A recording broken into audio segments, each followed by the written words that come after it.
Hey guys, Richard here with Castle Hook Fishing. Today I'm going to talk a little bit about how I cope with PTSD and what helps me relieve and reduce stresses in my life.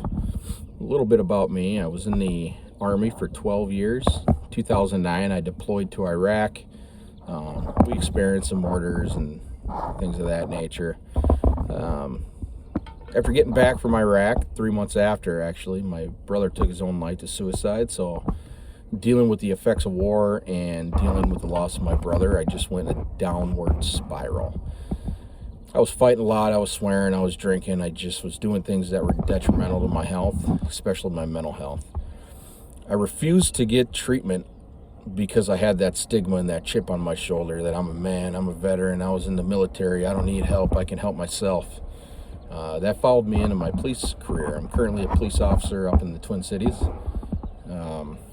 And to be honest with you, the things I experience and see in the Twin Cities as a police officer is far worse than the things I experienced in my time in Iraq. Though my story is not the same for everybody. I mean, there's plenty of veterans that have done and seen things that I couldn't even fathom. But in my personal experiences, being a cop is much worse on my mental health and physical health than being a veteran in the Army Reserves, I should say.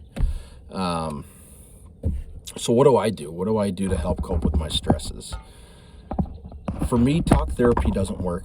EMDR doesn't work. Nothing clinical works. And unfortunately, that's what departments focus on for helping their officers. There is no VA for police, right? There's EAP programs and there's very minimal resources. So it's tough for officers to get the help. And same with officers, they wonder and they think, well, am I going to get in trouble? Am I going to get fired? There's a stigma with it as well, right? We're the ones that are supposed to go out there. We're supposed to help others. Well, who's helping us? And that's the main question. So again, while all these things are great with EMDR and talk therapy, they're clinical. They don't prevent PTSD. So one thing I like to do is fish. Last year, January 6th, I had a dream and I woke up and I told my wife and I said, hey, I'm going to start a nonprofit where I take veterans and first responders with PTSD fishing. We're going to pay for their tackle. We're going to pay for their bait. We're going to get a bunch of volunteers. This is what it looks like. At the time, I wasn't religious, but now I am. I've given my life to Christ, and I realized that was God talking to me. That was him saying, hey, this is how I'm going to use you to build my kingdom. This is how I'm going to use you as a tool to help other first responders and veterans. Now, when I say first responders, I'm not just referring to police officers. I'm referring to dispatchers, correction officers, fire, EMS, even nurses. They need it too. They see disgusting, nasty, terrible things every day.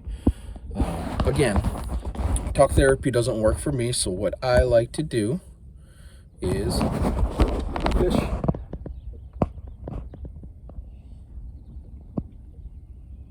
Just being outdoors. There's just something about being outdoors in the nature that really helps me ease the stresses of life. For me, like yesterday I had a trigger, right? I was at the park with my family, and you would think, being at the park, wow, that's great.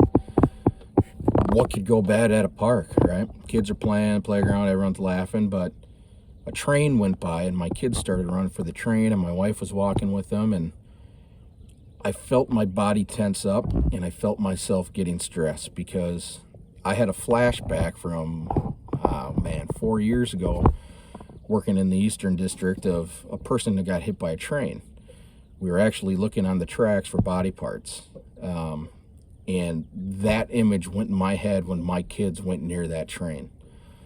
That's PTSD, right? You get these flashbacks, you get these certain sights, smells, sounds trigger you, and you kind of tense up and you flash back to a time that wasn't the best for your mental health, and those memories stick with you.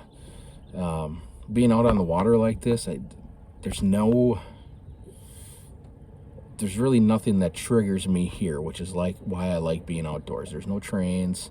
Now the 4th of July gets a little tricky because people light off fireworks, but there's nothing out here that triggers me. It's just me in the outdoors.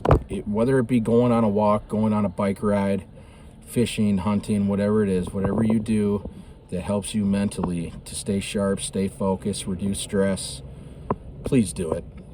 Self-care is not selfish. So if you have a partner, spouse, and they don't really like you being gone that much, just say, hey, I need to do this for me. I need me time as well as you. It's very important. So take care of yourselves, guys. Have a good day. And if you're ever feeling stressed out, want to go fishing, let me know and we'll take you out.